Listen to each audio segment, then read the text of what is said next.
Hey, what's up guys? This is week 17, book 17, and this week's book is April Fool's Day by Bryce Courtenay.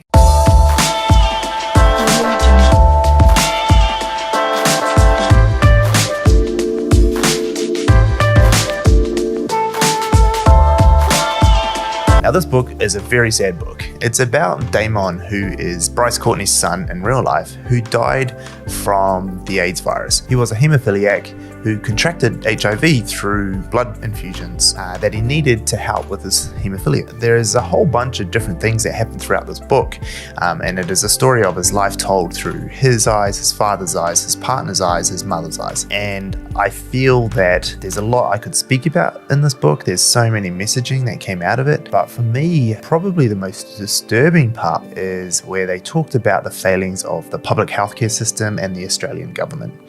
Now, I'm not someone who wants to bash governments. I think that they actually have quite a hard job to do, and that the Australian government, of all governments in the world, is doing a pretty damn good job. But there are things that slip through the cracks, and there are prejudices that hold back this country a lot. I think that this book is a prime example of where those prejudices led to the death of many people through contraction of the HIV virus, because small little steps weren't taken to significantly reduce the chances of these viruses being contracted through contaminated blood. And without getting into the full details of how that happened in the book, I think that probably what is a better conversation to have is to tell you as the viewers, have more conversations.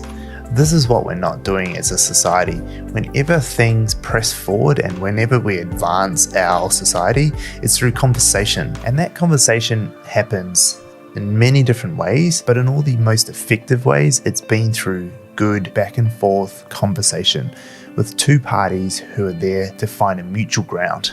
In today's world, we have quite polarizing views of a lot of things because the internet allows that to happen. And over the internet, we can't have a good conversation because one, it's not live, it's not back and forth. And two, you're sitting behind a computer so you can say anything you like and not feel any repercussion. We need to have real conversation about things, about topics that are damaging our society. And these conversations need to happen a lot more. I'm not saying that one side has better opinions than the other side, or that we should all be bagging out the government for not doing enough. We need to sit down with the government. We need to sit down with each other and have these conversations. There are a lot of things out there still today. The Israel-Folau saga is one that is crazy. Worshipped as one of our rugby greats, Folau is now a pariah, and a poorer one at that. His decision to spruik his fundamental Christian views has cost him his $4 million contract. Mr. Folau knew that when he pressed that button that was the implications that post was going to have. What he did was wrong. Yes, that might be his belief, but in terms of how it made other people feel and how much negativity it put into the demographics that he talked about is just unacceptable in today's world. But that conversation is a hard one to have, and for it to play out on social media means that nobody is getting a very good view of their opinion. Everyone's opinion has been muddied. Everyone looks like the bad guy, both Folau and also both the Rugby Australia and everyone supporting his firing. No one looks good out of this. Everyone looks like the bad guy from different angles. We need to sit down and have these conversations properly. There is a place in the world for all of us to exist with our differing opinions. However, we can find common ground where we are okay that one person believes one thing and one person can believe another without those two worlds conflicting. That can happen. I can believe one thing, you can believe something else. We don't have to fight about that opinion.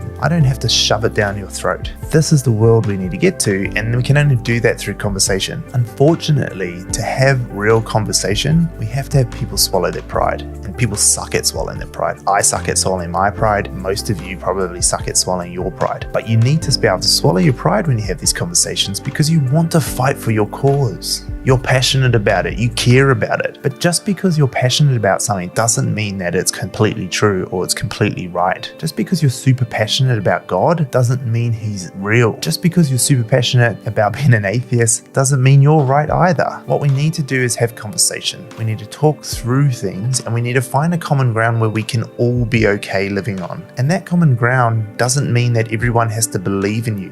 if that is your opinion, then you need to check yourself, because we can have differing opinions. We don't all have to agree on things. We just have to agree that when I don't agree with you, you don't have to fire at me. That's it.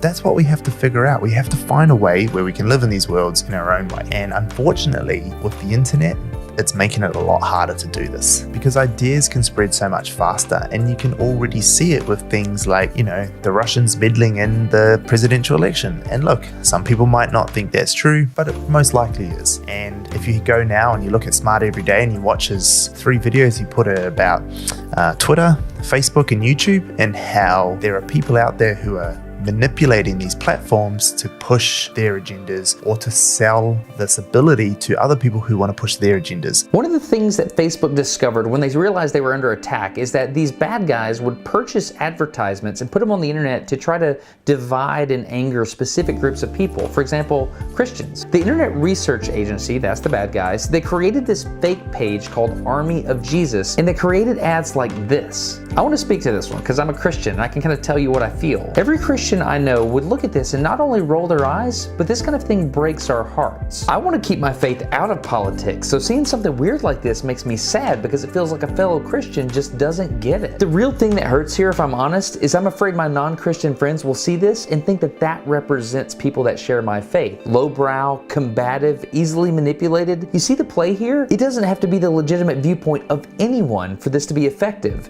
It only has to vaguely resemble some semblance of truth, and that will plant the seed, and then our fears, biases, and insecurities will take over from there. Someone who would fabricate and distribute as a weapon a perverted version of my faith to be used against me and you, that's the kind of evil we're talking about here. And they did this with thousands of different ads across tons of different divisive topics. Honestly, how many good interactions would you have to have in order to offset the negative impressions caused in your mind by interacting with one of these memes? This is happening. This is real. This is not bullcrap. You can go watch these videos. I'll put the links in the description. So with the internet, it's becoming much harder to have real conversations. Ideas are spreading way faster than they should be based on very little premise or truth. So we need to be able to have these conversations better. I don't know how to do it. I actually don't. And if I did, then I wouldn't be sitting here in my bedroom making YouTube videos.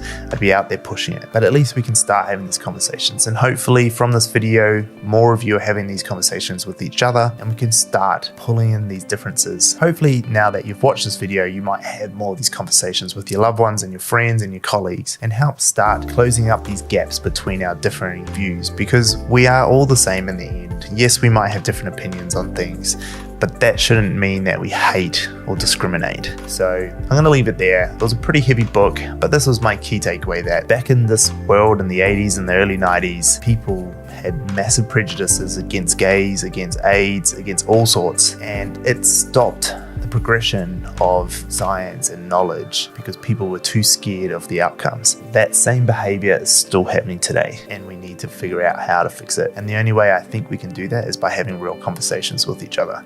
If you want to have a real conversation about any topic, hit me up in the comments. I'm more than happy to do it. Let's do a podcast. Let's figure it out. Let's have these conversations. I'd love to. Anyway, we'll leave it there. I hope you enjoyed the video, guys. It's only a quick little short one today, but next week we have Own the Day, Own Your Life by Aubrey Marcus. Now, this is the first book this year that I just did not like. He had some relevant points in it, but to be honest, it was not a great book, but we'll get into that next week. So if you like this video, give us a thumbs up. If you want to have a conversation about anything, hit me up in the comment. Keen to have a chat. Let's do it. Let's live chat. Let's do it. Let's jump on Skype. Let's jump on Zoom, whatever it is. Let's have a conversation. Hit subscribe and hit the notification bell, and you'll get notified for next week's video. Otherwise, thanks for watching. See you then. Cheers.